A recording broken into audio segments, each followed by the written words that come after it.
Welcome back. We're here today with Duncan MacNaughton, founding partner and chairman of the MacNaughton Group.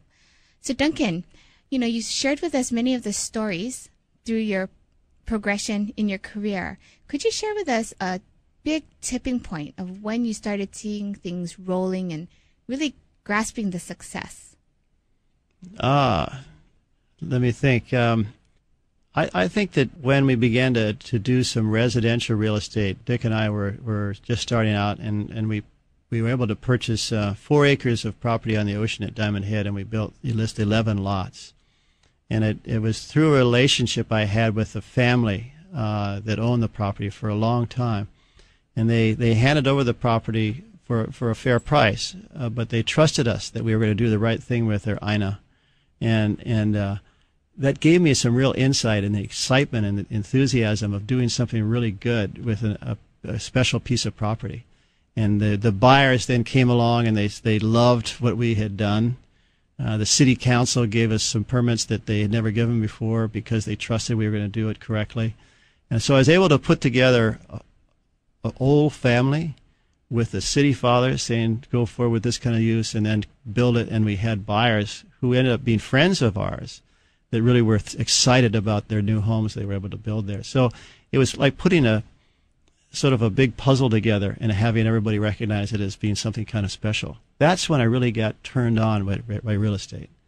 So if you had to go back today, knowing what you know now, what advice could you give younger people like ourselves in becoming successful in a real estate development career? Well, I think that I touched on a number of ingredients there. One is find people you enjoy doing business with, that you respect, right? And that would be Dick Gushman or the landowner that I approached and said, can I buy your property from you?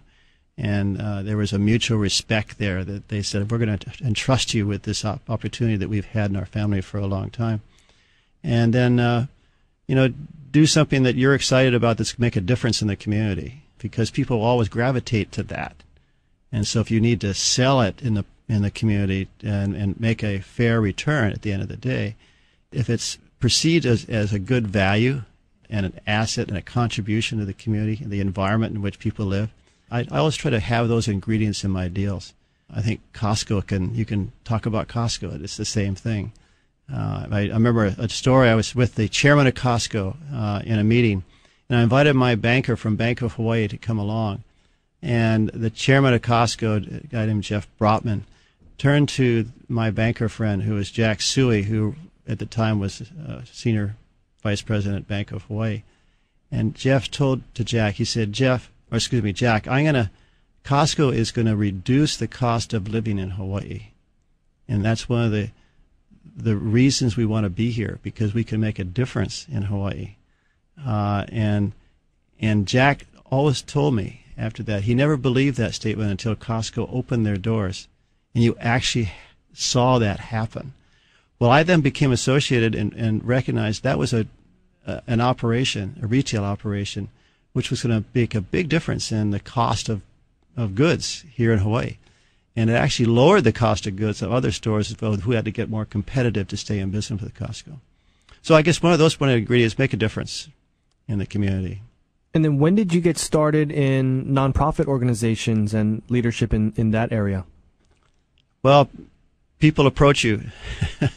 First one was the school I went to in high school. It was Hawaii Preparatory Academy, and they were keenly interested in getting some alumni on the board, and I was the first one they asked. And they said, would you consider doing this? And I was a young guy, and my father was on the board, and all these people that I had respected for a long time on the board, so it was kind of prestigious to be asked, right? And so I was honored and got involved.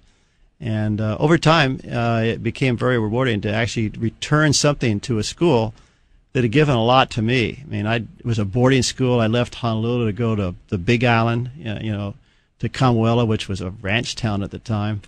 And I went there for 6 years. I was 11 years old when I got up there.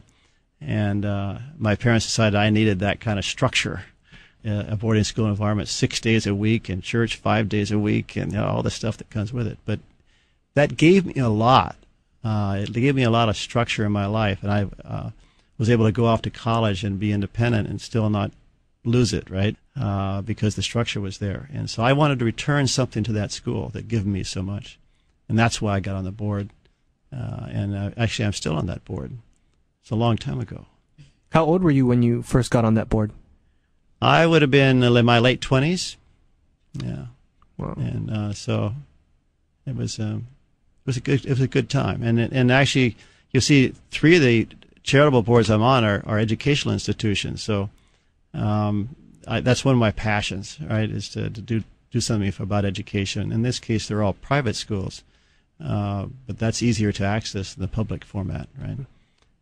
But Punahou, educated a couple of my boys, and again, because they'd done special things for actually my brothers and sisters, and as well as my sons, they asked me if I wouldn't come on and help them. Likewise, I said I will, because I can return something to the school which has done a lot for the MacNaughton family. Thanks for tuning in. Stay tuned for more on Greater Good Radio.